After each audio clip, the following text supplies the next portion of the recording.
പിണറായിയെക്കുറിച്ച് ഭക്തിഗാനം എഴുതി സഖാവിന്റെ കസേര തെറിച്ചു. വ്യക്തിപൂജ പാടില്ല എന്ന് പറഞ്ഞുകൊണ്ട് VS അച്യുതാനന്ദനെയും P ജയരാജനെയും അടക്കമുള്ള നേതാക്കളെ വെട്ടിയരിഞ്ഞ നേതാവാണ് പിണറായി വിജയൻ. എന്നാൽ പിണറായി വിജയനെ സംബന്ധിച്ച് ഈ വ്യക്തിപൂജ ബാധകമല്ല.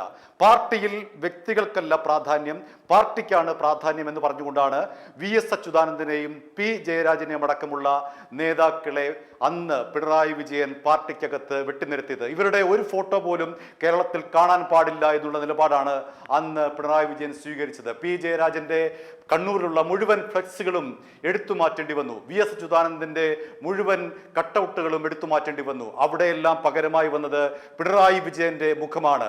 എൻ്റെ മുഖം മാത്രം മതി എന്നുള്ള ധിക്കാരം, എൻ്റെ മുഖം മാത്രം മതി എന്നുള്ള അഹങ്കാരം, അഹന്ത, അതായിരുന്നു പിണറായി വിജയനെ അന്നും ഇന്നും നയിച്ചത്. 2026 നിയമസഭാ തെരഞ്ഞെടുപ്പിലും പിണറായി വിജയന്റെ മുഖം മാത്രമുള്ള ഫ്ലെക്സുകളാണ് പാറശാല മുതൽ കാസർഗോഡ് വരെ നമ്മൾ കണ്ടത്. അങ്ങനെ പിണറായി വിജയൻ മറ്റുള്ളവരെ വ്യക്തിപൂജയുടെ പേരിൽ അടിച്ചമർത്തുകയും തൻ്റെ ഫോട്ടോകൾ, തൻ്റെ മുഖം മാത്രം, തൻ്റെ ഫേസ് മാത്രം, തൻ്റെ ഫിഗർ മാത്രം, തൻ്റെ ഫുൾ ഫിഗർ മാത്രം മതി എന്നുള്ള നിലപാടിലായിരുന്നു പിണറായി വിജയൻ. ആ പിണറായി വിജയനെ പ്രകീർത്തിച്ചുകൊണ്ട് എഴുതിയ മെഗാ തിരുവാതിരയുടെ വരികൾ നമ്മൾ കേരളീയർ ഇപ്പോഴും മറന്നു കാണില്ല.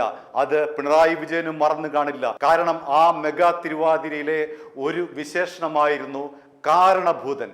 ആ കാരണഭൂതൻ എന്ന് പിന്നീട് പിണറായി വിജയനെ കളിയാക്കാൻ, പരിഹസിക്കാൻ നമ്മുടെ കേരളം ഒരുങ്ങി എന്നുള്ളതാണ് യാഥാർത്ഥ്യം. പിണറായി വിജയന് ഒരു വിശേഷണം എന്ന നിലയിൽ കാരണഭൂതൻ എന്നുള്ള പേര് വന്നു. കാരണഭൂതൻ എന്ന് പറഞ്ഞാൽ അത് പിണറായി വിജയൻ തന്നെയാണ് എന്ന് കേരളത്തിലെ കൊച്ചു കുട്ടികൾക്ക് പോലും അറിയാവുന്ന തരത്തിലായിരുന്നു അന്നത്തെ മെഗാ തിരുവാതിര ഉണ്ടാക്കിയ ആ ഇമ്പാക്റ്റ്.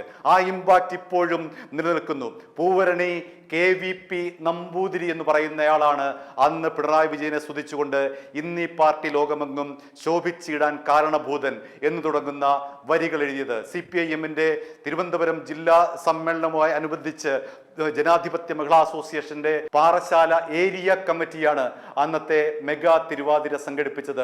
550 പേരാണ് ആ മെഗാ തിരുവാതിരയിൽ പങ്കെടുത്തത്. 2022 അതായത് കോവിഡ് പ്രോട്ടോകോൾ നിലനിൽക്കുന്ന സമയം 150 പേരിൽ കൂടുതൽ സംഘടിക്കാൻ പാടില്ല എന്നുള്ള കോവിഡിന്റെ കർശനമായിട്ടുള്ള പ്രോട്ടോകോൾ നിലനിൽക്കുകയാണ് 550 പേരെയും കൂട്ടി പാറശാല ജനാധിപത്യ മഹിളാ അസോസിയേഷന്റെ ഘടകം 550 പേരെയും കൂട്ടി ഈ കാരണഭൂതൻ എന്ന് പറയുന്ന തിരുവാതിര അരങ്ങേറിയത്. അന്ന് MA ബേബി അടക്കമുള്ളവർ അത് ആസ്വദിച്ച് രസിക്കുന്ന രംഗം നമ്മുടെ മുന്നിൽ ഇപ്പോഴുമുണ്ട്. മാത്രമല്ല ആ ദിവസം എന്ന് പറയുന്നത് SFIയുടെ ഇടുക്കിയിലെ ഒരു ജില്ലാ നേതാവായിട്ടുള്ള ധീരജിന്റെ രക്തസാക്ഷി ദിനം കൂടിയായിരുന്നു. അദ്ദേഹത്തെ കുത്തിക്കൊലപ്പെടുത്തിയിട്ട് 24 മണിക്കൂറുകൾ കഴിയുന്നതിന് മുൻപായിരുന്നു ഈ മെഗാ തിരുവാതിര.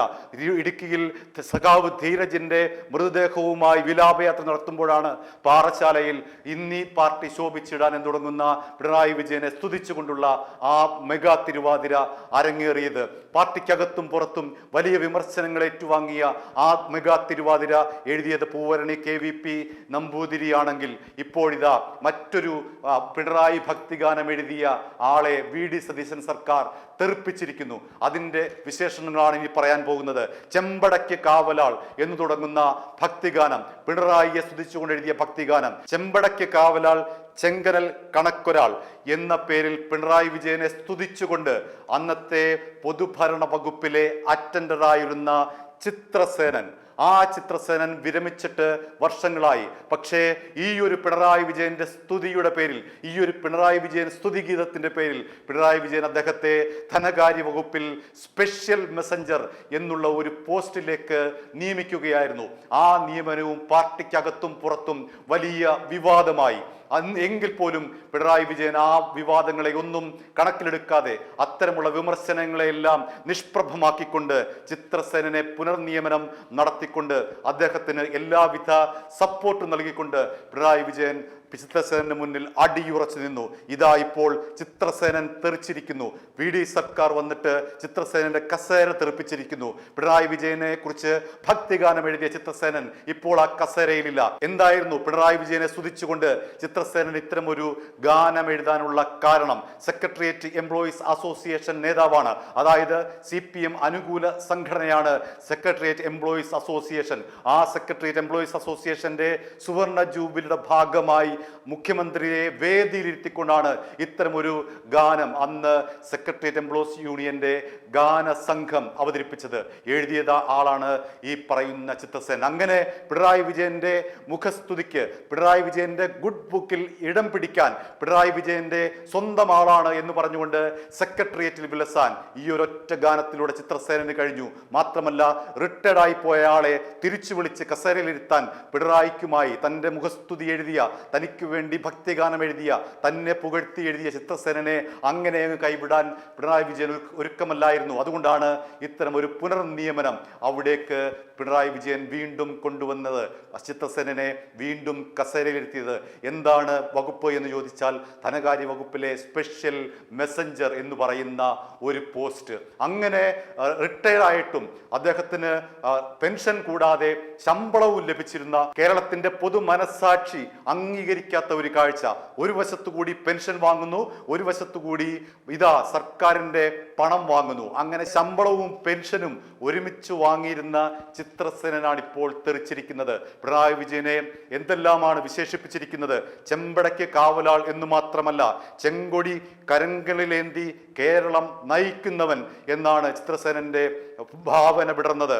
പിണറായി വിജയൻ നാടിന്റെ അജയൻ എന്ന് ചിത്രസേനന്റെ ഭാവന പറയുന്നു. തീയിൽ കുരുത്ത കുതിര എന്ന് ചിത്രസേനന്റെ ഭാവന പിണറായിയെ കുറിച്ച് എഴുതുന്നു. കൊടുങ്കാറ്റിൽ പറക്കുന്ന കഴുകനെന്ന് ചിത്രസേനന്റെ ഭാവന പിണറായി വിജയനെ കുറിച്ച് വർണ്ണിക്കുന്നു. മണ്ണിൽ മുളച്ച സൂര്യൻ എന്ന് ചിത്രസേനന്റെ തൂലിക. അങ്ങനെ പിണറായി വിജയനെ ആടിമൂടി ഭക്തി കൊണ്ട്, ആദരവ് കൊണ്ട്, സ്തുതിഗീതം കൊണ്ട് മൂടിയ ആ ചിത്രസേനാണ് ഇപ്പോൾ ഒരു നിമിഷം കൊണ്ട് തെറിച്ചിരിക്കുന്നത്. ഇതാണ് യഥാർത്ഥ രാഷ്ട്രീയ നിലപാട് എന്ന് പറയുന്നത്. സർക്കാരിന്റെ പണം എന്ന് പറയുന്നത് നമ്മൾ ഓരോരുത്തരുടെയും അധ്വാനിച്ചുണ്ടാക്കുന്ന നികുതി പണമാണ്. ആ നികുതി പണം കൊണ്ട് ഒരു സ്തുതിഗീതം എഴുതിയ ആളെ പെൻഷനും ശമ്പളവും കൊടുത്ത് പുനർനിയമനം നടത്തി നമ്മുടെ പൊതുഖജനാവിനെ കൊള്ളയടിക്കുന്ന ഒരു സ്തുതിഗീതത്തിന്റെ പേരിൽ നമ്മുടെ പൊതുഖജനാവിനെ, നമ്മുടെ പോക്കറ്റിൽ നിന്നും വരുന്ന പണം എടുത്തുകൊണ്ട് നിയമിച്ച ആ ചിത്രസേനയാണ് ഇപ്പോൾ ഈ സർക്കാർ തെറിപ്പിച്ചിരിക്കുന്നത്. ഈ ഒരു നടപടിയിൽ കേരളം ഒന്നടങ്കം കൈയടിക്കുന്നു. ഇങ്ങനെ വേണം നടപടി, ഇതായിരിക്കണം നടപടി എന്ന നിലയിലേക്ക് കേരളം ഒറ്റക്കെട്ടായി കൈയടിക്കുകയാണ്. സ്തുതിഗീതം പാടിയാൽ പെൻഷനാകില്ല, സ്തുതിഗീതം പാടിയാൽ പെൻഷനായാലും വീണ്ടും കസേര കിട്ടും, സ്തുതിഗീതം പാടിയാൽ വീണ്ടും പണം കിട്ടും. അങ്ങനെ വന്നു കഴിഞ്ഞാൽ എന്താണ് നമ്മുടെ നിയമവ്യവസ്ഥ? ആ നിയമവ്യവസ്ഥയെ കാറ്റിൽ പറത്തിക്കൊണ്ടാണ് പിണറായി വിജയൻ ചിത്രസേനനെ തന്നെ മുഖസ്തുതിയുടെ പേരിൽ ഈ കസേരയിൽ ഇരുത്തിയത് എന്ന് ഓർക്കുക. ആ കസേരയാണ് തെറിച്ചിരിക്കുന്നത്. ഇത് ഒരു വലിയ പാഠമാണ്. ഇത് നമ്മുടെ മുന്നിൽ, കേരളത്തിന്റെ മുന്നിൽ, രാഷ്ട്രീയക്കാരുടെ മുന്നിൽ, ഓരോരുത്തരുടെ മുന്നിലുള്ള പാഠമാണ്. നേതാവിനെ സ്തുതിച്ചുകൊണ്ട് മുഖസ്തുതി എഴുതി കഴിഞ്ഞാൽ കസേര കിട്ടുമെന്നുള്ള മിഥ്യാധാരണയാണ് ഇവിടെ പൊളിഞ്ഞ് അടുങ്ങുന്നത് എന്ന് വേണമെങ്കിൽ പറയാം. അങ്ങനെ പൊളിച്ചടുക്കിക്കൊണ്ടാണ് ചിത്രസേനന്റെ കസേര തെറിപ്പിച്ചിരിക്കുന്നത്. ഇത് നമുക്ക് മുന്നിലുള്ള ഒരു പാഠമാണ്. നേതാവിനെ സ്തുതിച്ചുകൊണ്ട്, നേതാവിന്റെ പെട്ടിയെടുത്തുകൊണ്ട്, നേതാവിന്റെ തുണി അലക്കി പച്ച തേച്ചുകൊണ്ട് ഇസ്തിരി ഇട്ട് കൊടുത്താൽ നേതാവാകാം, കസേരയിലിരിക്കാം, ജനങ്ങളുടെ പൊതു സ്വത്ത് കൈയടക്കാം, ജനങ്ങളുടെ നികുതി പണം ഉപയോഗിച്ചുകൊണ്ട് ജീവിക്കാം എന്ന് പറയുന്ന ആ ധാരണയെ തിരുത്തി കുറിക്കുകയാണ് ഈ സർക്കാർ ചെയ്തിരിക്കുന്നത്. ചിത്രസേനനെ തെറിപ്പിച്ച നടപടിക്ക് അത്തരമൊരു നിലപാടാണ്, മനസാക്ഷിയുടെ ഒരു നിലപാടാണ് സർക്കാർ കൈക്കൊണ്ടിരിക്കുന്നത്. നിയമവിരുദ്ധമായി ഇത്തരമുള്ള മുഴുവൻ പേരെയും, ചിത്രസേനനെ മാത്രമല്ല ഇനിയും കാണും, പരിശോധിച്ചാൽ നിരവധി ചിത്രസേനന്മാർ ഈ കസേരയിൽ, അവരെ മുഴുവൻ തെറിപ്പിക്കണം. ഇത്തരം അനധികൃതമായി നേതാക്കന്മാരെ സുഖിപ്പിച്ചുകൊണ്ട് കസേരയിൽ ഇനിയും ചിത്രസേനന്മാർ കാണും എന്നുള്ള കാര്യം സർക്കാർ ഓർക്കേണ്ടതാണ്. അങ്ങനെ മുഴുവൻ ചിത്രസേനന്മാരെയും തെറിപ്പിച്ചെങ്കിൽ മാത്രമേ ഇവിടുത്തെ സാധാരണക്കാരന് നീതി ലഭിക്കുകയുള്ളൂ, നമുക്ക് ഒരു നീതിയുണ്ട് എന്ന് പറയാൻ കഴിയുകയുള്ളൂ. അതുകൊണ്ട് നീതി നടപ്പിലാക്കുക എന്നുള്ളതാണ് സർക്കാരിന്റെ ആത്യന്തികമായ കടമ. അതിനു വേണ്ടിയിട്ടാണ് നമ്മൾ ഈ സർക്കാരിനെ തിരഞ്ഞെടുക്കുന്നത്. ഓരോ സർക്കാരിനെയും തിരഞ്ഞെടുക്കുന്നത് അതിനു വേണ്ടിയിട്ടാണ്, നമുക്ക് നീതി ഉറപ്പിക്കാൻ വേണ്ടി, നമ്മുടെ പൊതു പൊതുനീതി നടപ്പിലാക്കുന്നുണ്ടോ എന്ന് അറിയാൻ വേണ്ടിയിട്ടാണ്, അല്ലെങ്കിൽ നടപ്പിലാക്കാൻ വേണ്ടിയിട്ടാണ് ഇത്തരം മാറി മാറി വരുന്ന സർക്കാരുകളെ നമ്മൾ ഭരണമേൽപ്പിക്കുന്നത്. അതുകൊണ്ട് അവരുടെ പ്രാഥമികമായ ചുമതലയാണ് നീതി നടപ്പിലാക്കുക എന്നുള്ളത്. ചിത്രസേനന്റെ കാര്യത്തിൽ ആ നീതി നടപ്പിലായിരിക്കും. i2i News, an eye for truth. i2i News subscribe ചെയ്തിട്ടില്ലാത്തവർ ഇപ്പോൾ തന്നെ സബ്സ്ക്രൈബ് ചെയ്യുക. നോട്ടിഫിക്കേഷൻ ലഭിക്കുവാൻ ബെൽ ബട്ടണും അമർത്തുക.